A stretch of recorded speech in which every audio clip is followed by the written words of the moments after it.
Alright, welcome back to Flight Sim 2020 and welcome back to the high performance group H160, the Airbus H160. Now, I did do a kind of first look at this helicopter just after it came out. But since then, there have been some updates. And most importantly, one of the things I said in my previous video was that we didn't have any checklists or anything like that for the aircraft. We do have that now. So what I'm going to try today is we're going to jump into the helicopter. We're parked on the ramp here at Kilimanjaro. That is Kilimanjaro sort of in the background. Obviously, it is a bit cloudy. And we're doing a charter flight, taking some passengers out to one of the bush strips in the Masai Mara. It's just over an hour. It's about an hour and 15 minutes flight. But it looks like we're going to have some typical Central African summer weather to deal with as that little car goes racing by. Anyway, we do have some checklists. So what I want to do is jump into the helicopter and kind of go through the proper processes that are laid out. So I've read through the checklist. I haven't tried this before, so I'm going to be kind of slow to begin with. But we're going to go through the checklist step by step and try and do things as accurately as possible in the H160. I'm also flying on NeoFly, so we can get a bit of cash in NeoFly as well as we take our passengers out there. So that's the plan for today. Let's jump into the chopper.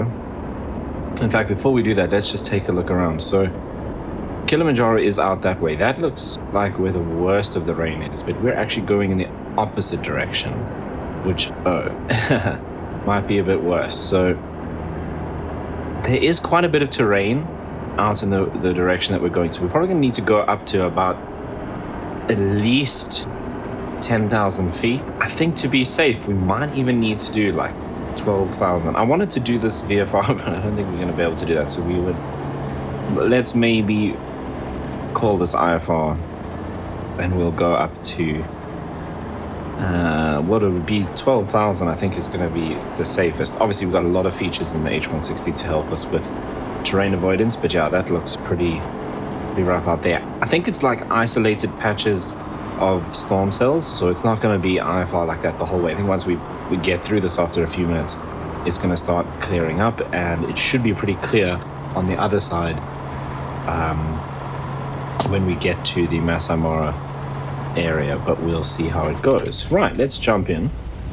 Okay, so if we come down here, we can now go to documents, and we've got the kind of quick start, which seems to be less of a, well, I suppose it is a quick start, but this gives you some more like detailed information. Obviously you can't click these if you're using them on the tablet, but here it kind of goes through everything step by step. And it's also got the processes over here. So this is what I've read through to kind of understand all the different things in the checklist. But if we go back, we also just have the dark and light versions of the checklist. So we can start here with power up, and this is what I'm going to be going through today. So first things first, we can turn on our batteries, our generators, emergency generator, our DC GPU. Then we're going to come down here and check for that power test or power up test. So batteries, generators, and emergency generator, and we'll turn on the GPU. And then we can come back down here. Screens will power up, and the automatic power up test is now running.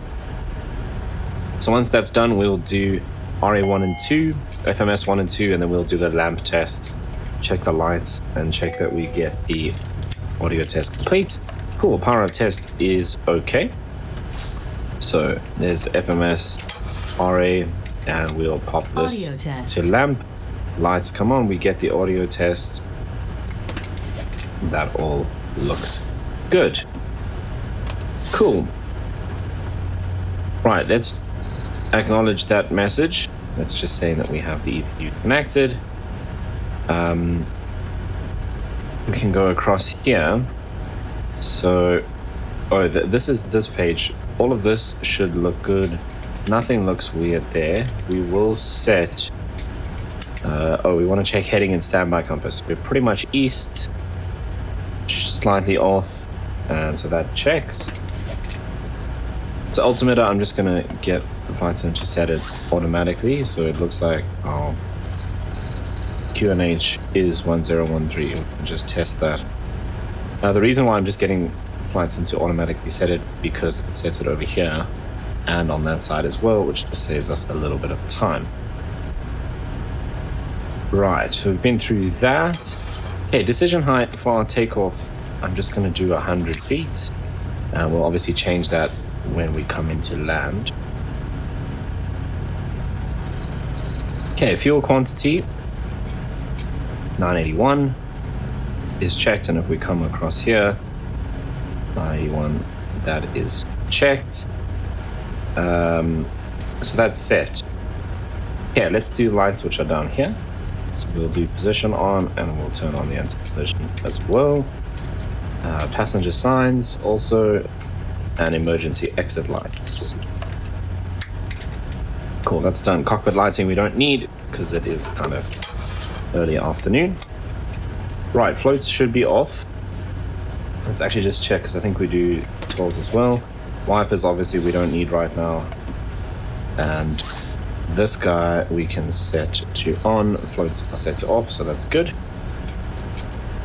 Okay, the weather radar test I can't seem to get to work. So if we jump into the D map here, or let's even do nav. So weather radar says fail. We can't turn it on or off. If I come back here, we can turn it on. It still just says fail, and I think it's because we don't have power. But even if I set it to test, nothing actually happens. So I'm not sure if I'm missing a step there, or if that's just we can't actually test it until the engines are running. But anyway, we'll set that back to standby for now. Yeah, it just says fail there until we actually start up the aircraft. Okay, DMAP check. That looks fine. We can turn on the weather radar here, interestingly enough. So hang on, if we go there and now put it into test, doesn't appear to do anything. If we go back here, it still says fail.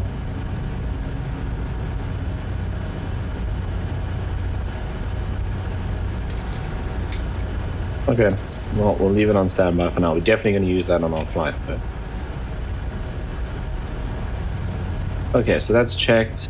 Right, then we need to come across to VMS, and we want to do main page. This all looks fine. We can turn on the numbers, check that we have at least 24 volts on the batteries, which we do. The weight information, so if we go here, no, there, that is set. Cool. Oil levels and temperature. So you've got level is good and temperature is okay for now. Obviously because the engines are off. And the OEI, which I believe is one engine inactive, is here where you choose the high or low. I'm going to leave it on high because in reality it's somewhere here on the collective and it's kind of difficult to press. That's why that's the only place where we can actually set it at the moment, as far as I understand. Okay, overhead we're going to do the aux pump on, and then obviously if you don't have a joystick with force feedback, you're not going to feel the forces in the stick. So this is pressurizing the hydraulics, and then in reality you would check that the stick and the collective and the rudders feel right. Basically in the sim I just want to check that all of those are moving correctly, then we can go back up and turn it off. Right, let's go to the next one. Okay, engine start. So we're on the VMS page, so that's cool. And then we can go and start up engine 1 to idle.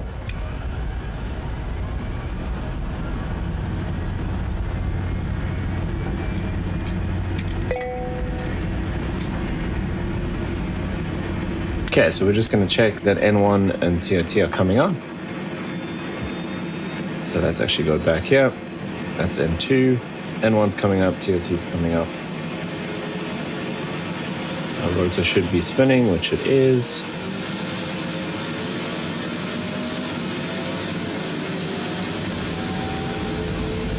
Okay, hydraulic pressure is coming up.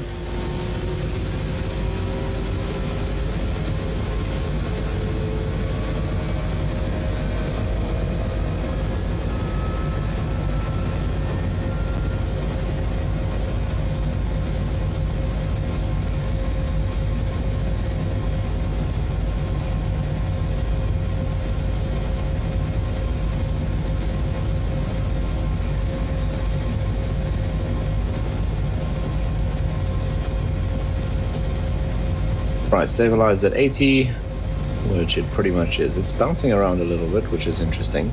Now, I haven't had it, what I think is an issue.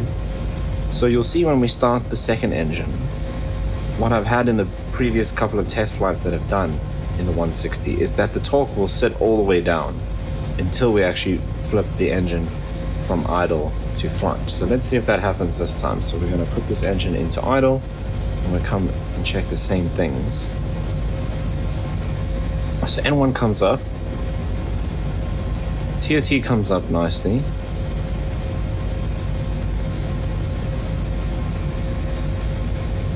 And I don't know why this torque bounces around so much at this stage.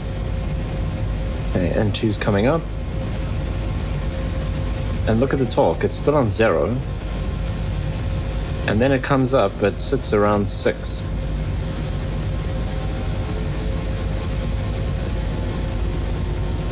And that's it. It doesn't actually rise until we put the engine mode selected to flight. Now, I don't know if I've done something wrong. I don't think so, because I've been through all of these steps, step by step. So maybe that's an issue, but I'm not sure. And our N1 is also pretty low as well, because I don't think we've missed anything here. Right, we can come down here and do the climate control. So we'll just set that to auto. It's set to 22 degrees. And we can just turn the fan up a bit, because what is the temperature outside? 26, so it's pretty hot. Okay. Right, after engine start, we can turn this guy off. The GPU door is not modeled at the moment. Okay, floats. I don't even know if we have floats on this. Maybe we should actually check. So we would be able to see that here somewhere. If we go to aircraft, I guess, equipment.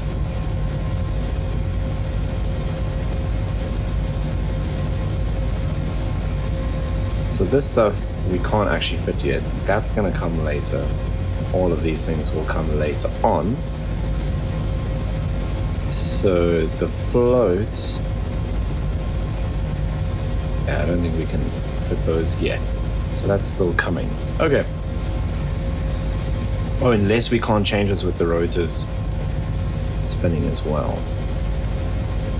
That's fine. So we don't have floats, so we might as well just set that to. Right, then this to test. Collective pitch should be minimum, hands and feet off all the other controls. And we turn these guys on. Now, I don't really know what this actually tests, but we need to put them, unless it's just part of this. So we need to put this guy in pre-flight, and then we come down here and we turn all of these off and then turn them back on again. Okay, so it did come up there and say autopilot redundancy.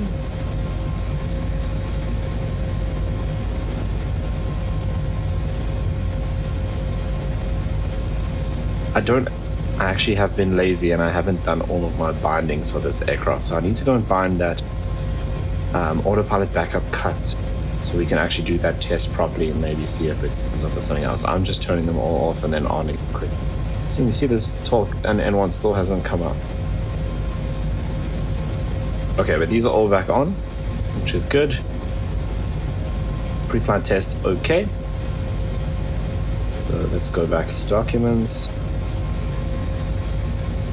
Right, taxi. So we're actually going to take off from the taxiway today. So we're going to taxi out a little bit in front of us and line up that way and then take off. Well, actually, where's the wind coming from? It's pretty calm. So we're going to take off that way. So that's perfect. So we don't need to do this. Oh, sorry, we don't need to do the rearward takeoff. We're just doing a normal forward takeoff. Okay, before taxi, so we're going to set our engines to flight now. Like so. And now you'll see that this actually starts to come up. And those should balance out.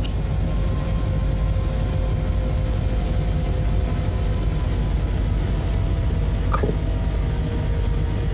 Okay, guard switch is engaged. No messages. I'm going to set this to our DMAP, that to our VMS.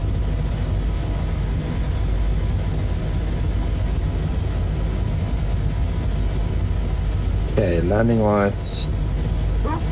Yeah, oh, landing lights are not down here. We need to go here to lights. We'll just turn it on from there. Okay. So that's it. Nose wheel needs to be free. Parking brake we can turn off. And we can go ahead and taxi out nice and slowly. The other thing, is it not on the checklist? Oh, their transponder is before takeoff.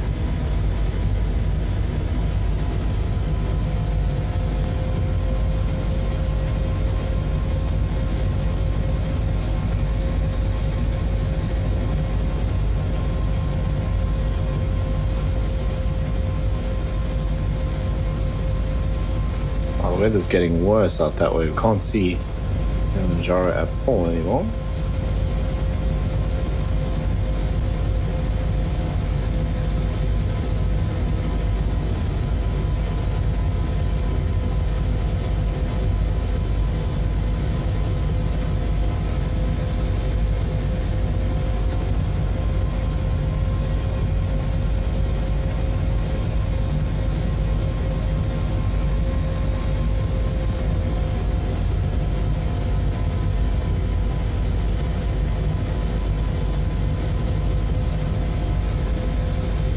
It feels kind of weird to be doing this in a helicopter actually, because all of the other helicopters that we've had so far, aside from the 222, which I haven't really driven around very much like this, but most of the helicopters that I've flown have had skids as opposed to wheels, so you don't really do this. Right, let's put on the brakes here.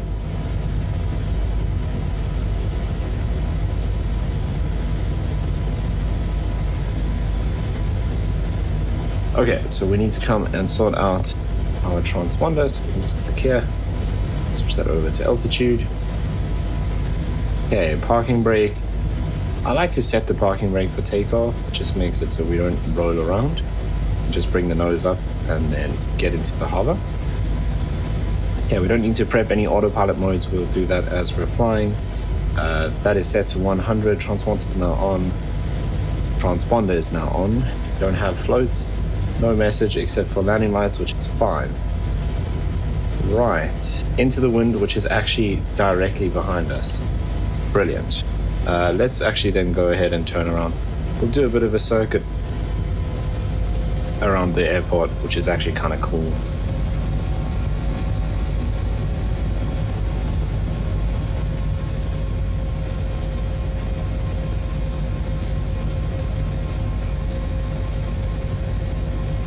It's crazy. I've been flying into Kilimanjaro a lot recently. And that rotor RPM is because I have my rudder? I have my pedals all the way to the right to turn around. So you'll see when we straighten out, that should go away.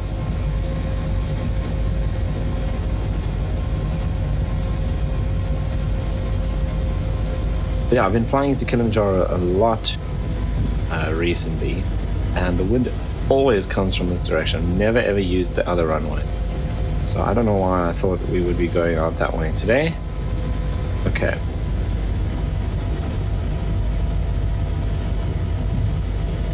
let's set the parking brake. We'll go ahead and get ourselves into our takeoff.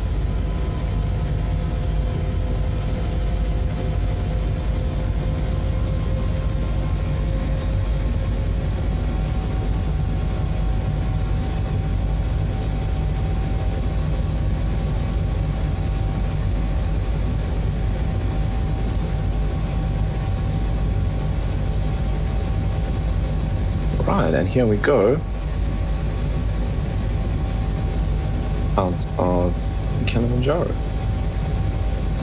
Yeah, so once we pass that 100-foot decision height, we can go ahead and raise the gear. And we should be at around 60 knots at that stage. Okay, so there's 60 knots. And there's 100 feet. So let's get the gear up.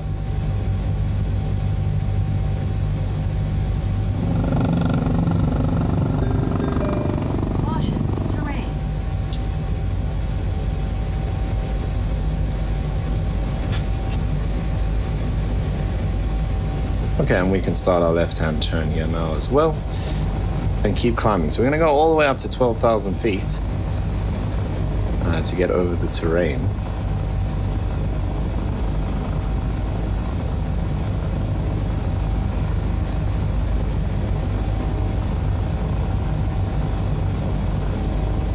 And the other thing I'm going to do is come down here and turn on the weather radar.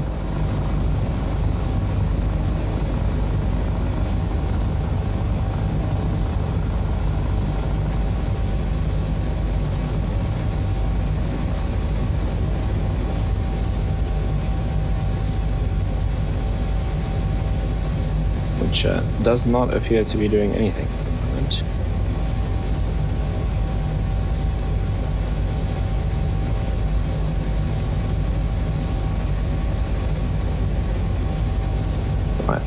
Start a right-hand turn here. Stay to the right of these clouds up ahead.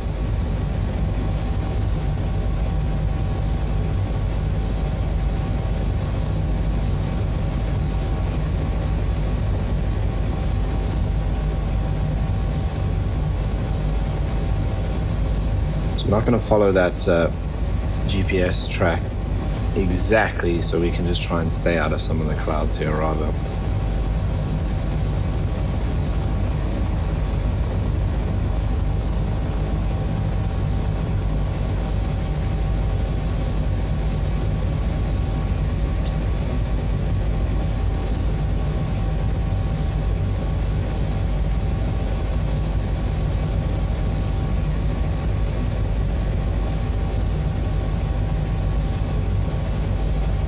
Okay, just in case we are going to go into the clouds, just have more of an idea of the terrain around us.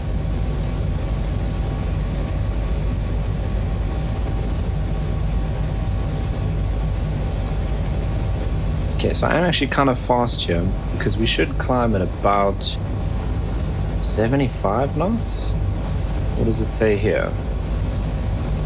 VY. So it doesn't actually give it to us, but VY will be on here.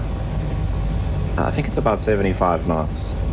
But that's kind of slow, so I'm going to climb it more like 100 because we've still got quite a way before that terrain becomes an issue. So I want to climb at a little bit faster speed. So there's our VY, which is, yeah, 75 knots. So let's keep it around 100. And again, because I'm lazy and I haven't done all these key bindings, I'm going to do the autopilot from here.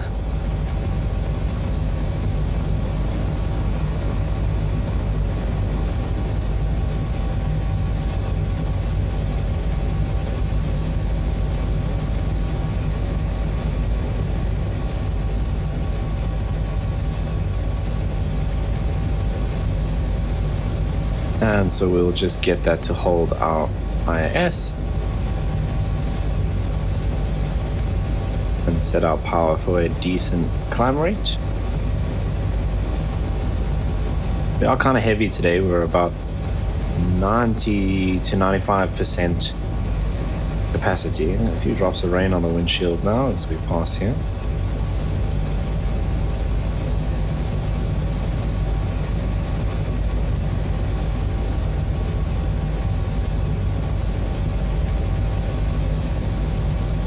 Okay, is the weather radar actually doing anything? Maybe the weather radar doesn't actually work.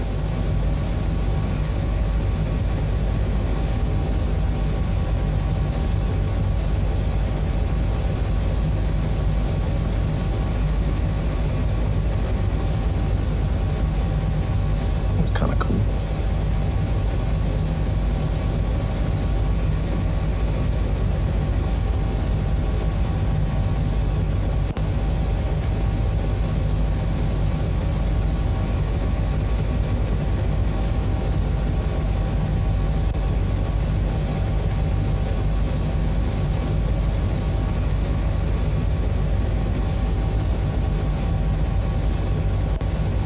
Yeah, because it is on. Let's swap this over to now.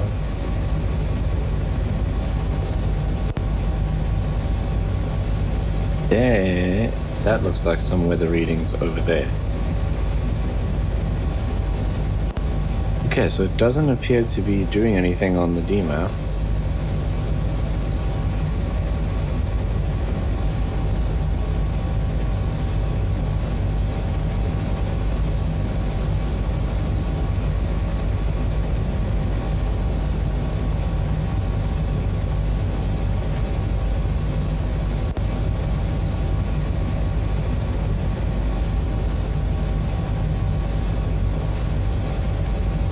Here we've got some weather indications. So maybe we'll switch over to this for now.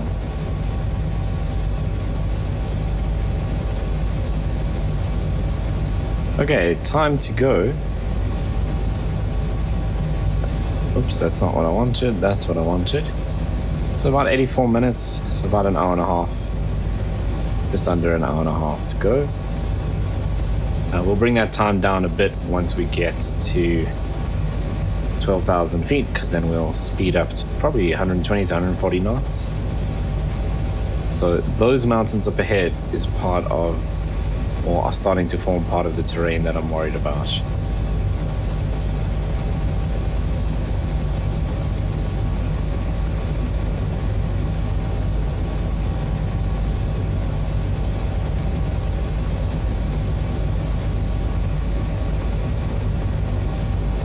Okay, in terms of checklist, collector is set.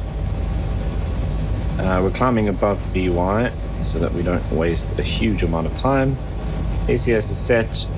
We're going to dial our decision height up to 200 for our landing,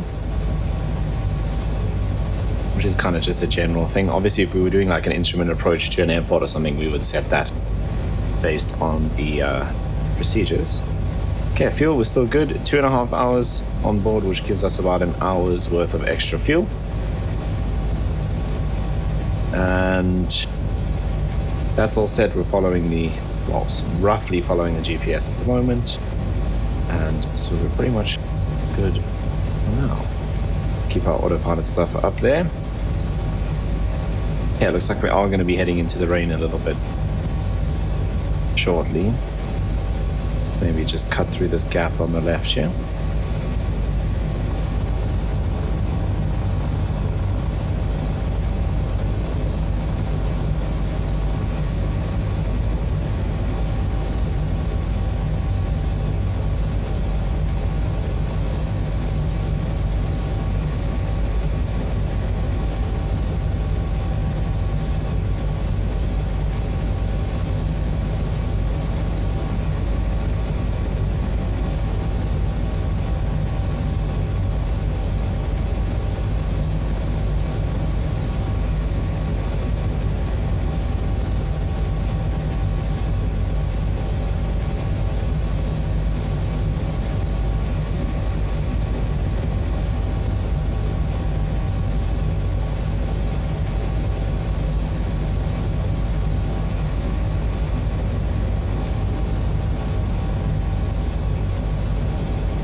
Right, so I think what we're going to do at this stage is we'll do a bit of a time lapse of us cruising our way out. Maybe if we get into some serious weather or something, I'll jump back in, but otherwise, I'll see you again when it's time to descend into the Masai Mara region.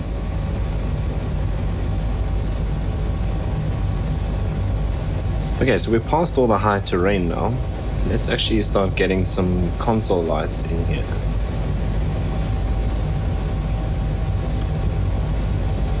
So we can start descending. The weather wasn't actually too bad along the way, so we probably didn't need to be all the way up at 12k.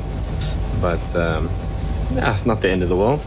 But if we drop down a bit, we can probably pick up a little bit of speed, although we're doing about 110, so not too bad now. We were obviously quite heavy. We burnt off quite a lot of our fuel. We still got an hour and a half of fuel remaining, and only a few minutes to go to our destination anyway. So we're going to start dropping down now. So what I'm going to do is disengage altitude hold. We'll stay on nav.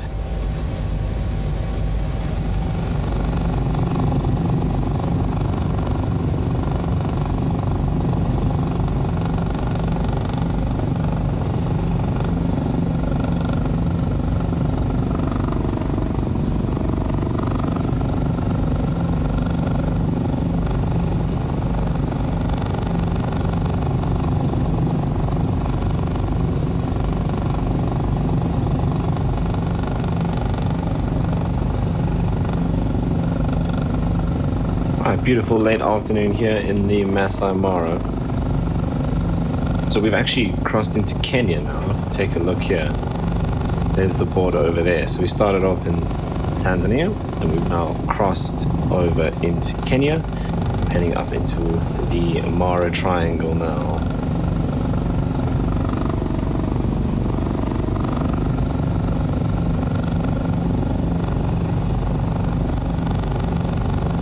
Like some quite thick clouds out on the horizon. Luckily we aren't going out that far, so we shouldn't have any issues.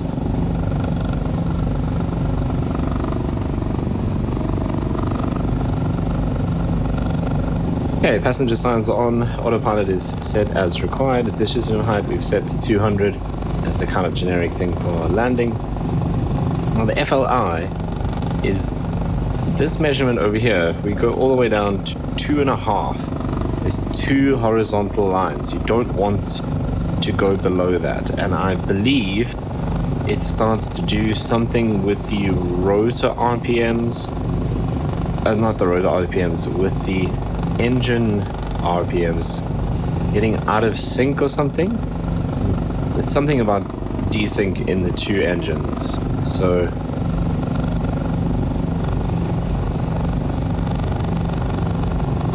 I'll point them out a bit later when we bring the collective down even more. But so we just want to check that during our descent we don't drop below those 2 lines. In fact, we might see it now because I'm going to start backing off quite a bit.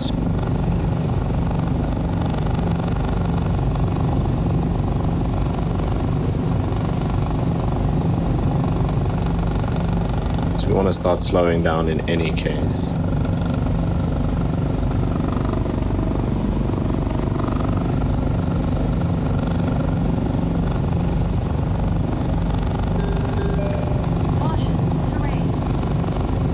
Okay, before landing, we're going to set our landing gear.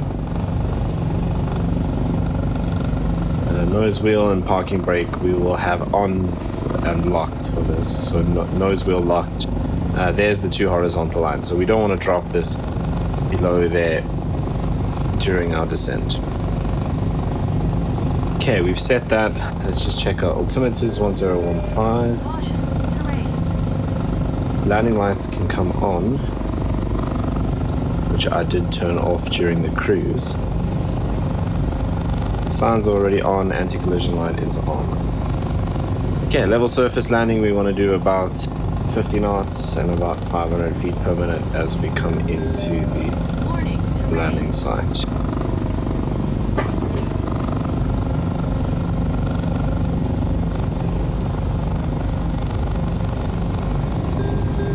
Yeah, we can start leveling off a bit here.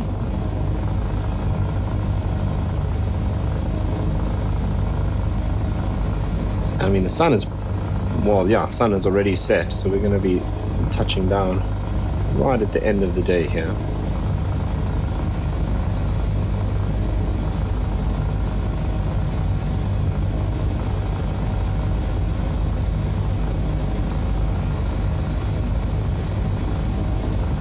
It is quite a nice open area where the airstrip is, so I'm not too stressed about being able to see the things we need to see, although we do need to go a little faster here.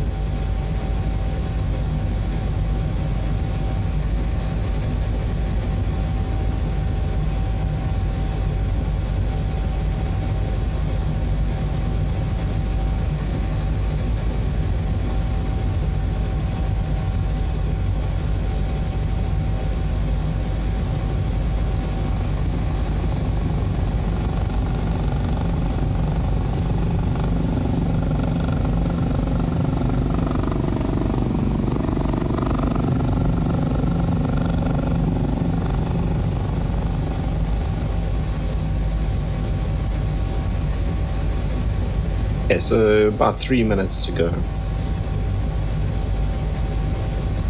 The wind is coming from our left, kind of out that way, which is perfect, so we can swing a little bit to the right and touch down, I think, if I remember correctly, for this airport. I think the parking lot is at the left-hand end of the runway.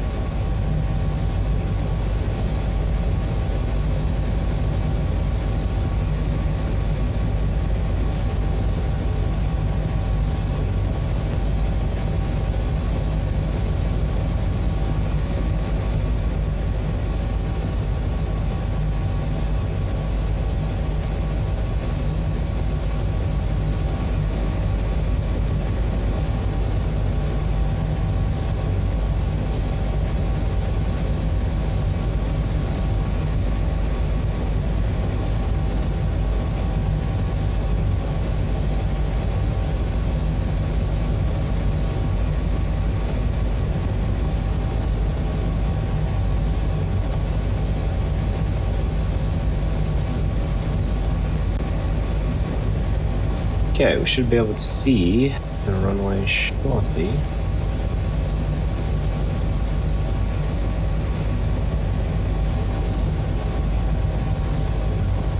About a minute to go. It's getting kind of dark. Would have been better to arrive here a little early.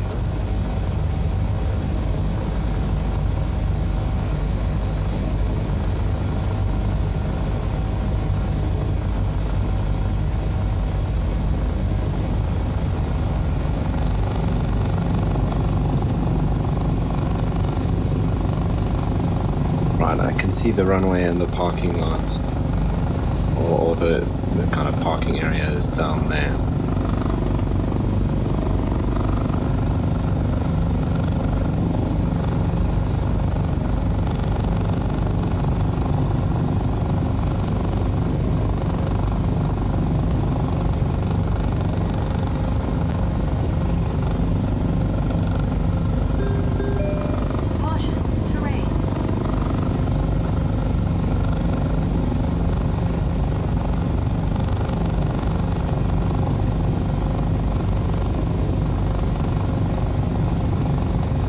Okay, let's get our gear down.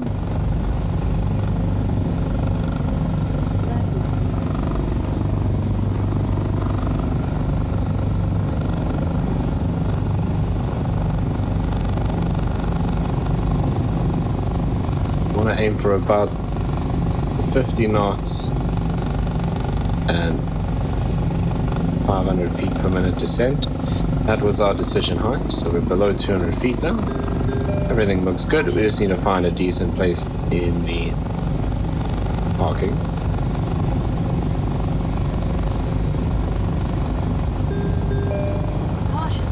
I can't remember. I don't think this airstrip has helipads, but the helipads out here in the Mara are actually too small for the 160.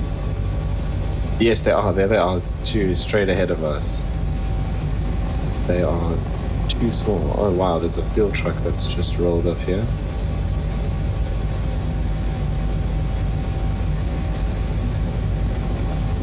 So we're not going to park on the helipads or land on the helipads because the nose wheel falls off the front.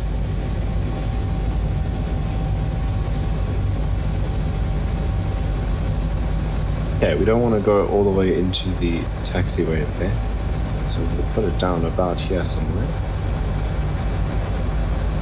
Didn't actually lock the nose wheel, but the parking brake is on, so we should be fine.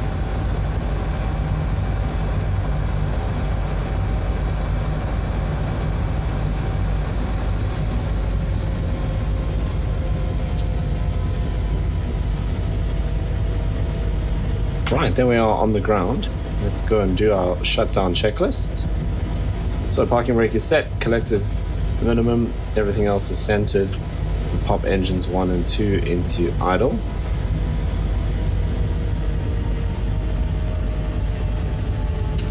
Floats are off, we can turn off the ECS. And these two.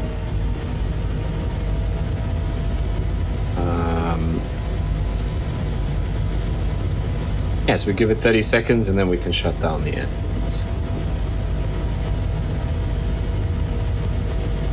Alright, while we're here, let's go and turn off the weather radar and we'll set our transponder to standby as well.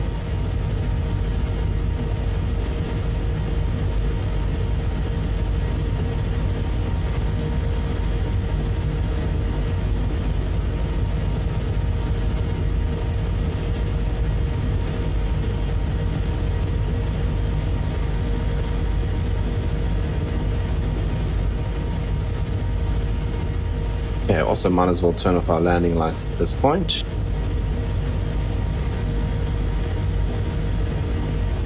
We will turn on our Fenestron safety light just for people walking around. If you don't know what that looks like, it lights us up in purple, blue, which is kind of cool actually. Okay, and we can pop the engines to the off position.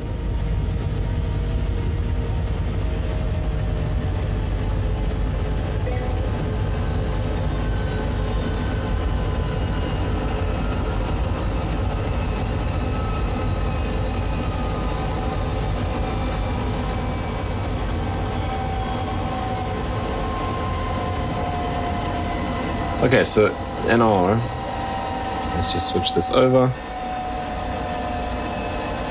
Once that's below 50%, we can put in the rotor brake.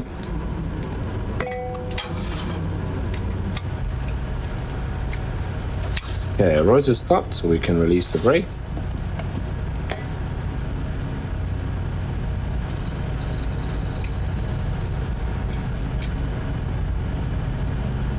Okay, block time of 1 hour and 35, flight time 1 hour 22.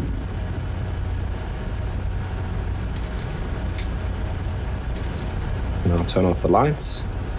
So we'll turn off the seatbelt signs, emergency exit lights to off, position and anti-collision lights can come off too. Okay, download in progress. So we'll wait for that information to download and then we can go and switch off the batteries.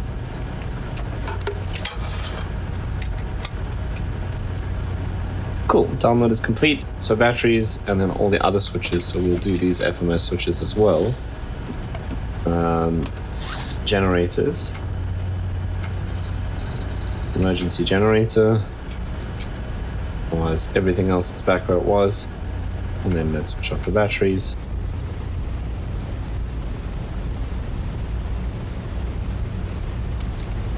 Right, we'll turn off our torch. And we can close the tablet. And that is going to bring us to the end of this video. What a beautiful evening. And you can hear the kind of ambient sounds here.